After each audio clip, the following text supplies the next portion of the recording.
Morning Update Monday. Good morning. I'm Paul Lindman. KUX News Time 6:39. Mayor Sam Adams wants a new city code and maybe fines to stop people from tossing trash in recycling and composting bins. It's something the city council takes up later this month. And Scott Lynn and I caught up with the city sustainable manager, Michael Armstrong, to talk about this. We asked him if it's really true people are putting diapers, dirty diapers, in the recycling bins. Well, honestly, the diapers are a really tiny percentage of the issue, and it's a serious piece because imagine a dirty diaper comes across a recycling sorting line when you've got real people having to sort through those materials. So we take it very seriously. From a volume perspective, it's quite small. But in terms of the other bad stuff that shouldn't get into the recycling bins, how bad a problem is that? Well, there's always been a certain amount of garbage that finds its way into the recycling stream from one source or another, and that has continued. So we're always trying to get good information out there about what can go in the blue cart and what we need you to keep in the garbage bin. Michael, what is it? Some people are very serious about their recycling, others not at all. What do you see the difference being? Well, I think a lot of it is it's habit. It's what you grew up with, what you learned in school, what your neighbors do, what your family does. It's one of those interesting, people tend, if you hang out with people who recycle, you tend to recycle, and vice versa. It's a very social kind of situation.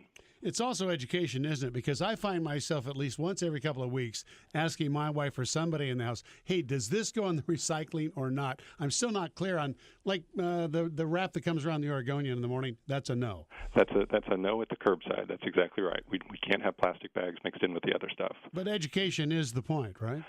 Exactly. And most Portlanders do really a very good job with their recycling.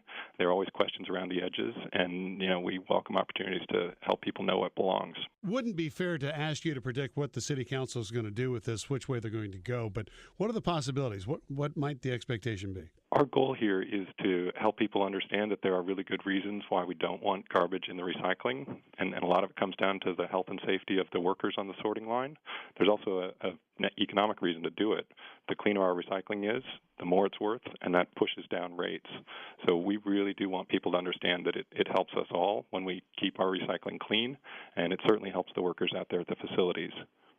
So that's the motivation, of course, but what might the reality be? Could somebody one day be charged with putting the wrong material in a recycling bin?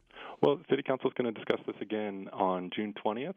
They wanted to have some more time for information to take a look at, and then they will make a decision about whether to put it into city code. When we have something like that, then we have to put some rules together to explain exactly how the process works, and that's a public process. We'll come up with a proposal and then take comments on it. It is possible that it would, it has to have some kind of progression from we're always wanting to work with people first. If there are people out there who they know the right answer, they're not willing to do it. In fact, they're determined to not do it. We want to know what that leads to in the end. Have other cities done this? San Francisco has done this. Actually, quite a few cities have it in their code that it's prohibited to put trash in the recycling. Olympia, Renton, Seattle, San Francisco. Of those, San Francisco is the only one that has a financial penalty at the end of the game.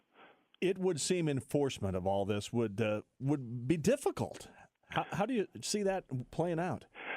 Well, it would be quite a progression where our goal here really is to help people understand and figure out, why is it that they're putting the wrong stuff in the recycling bin? And so we certainly would expect, first to get a heads up, typically from a garbage hauler. They pay pretty close attention to what they're tipping into their trucks. And then we ourselves would be connecting with the household, informing them, trying to work with them to make sure they understand. And so there'd be quite a sequence.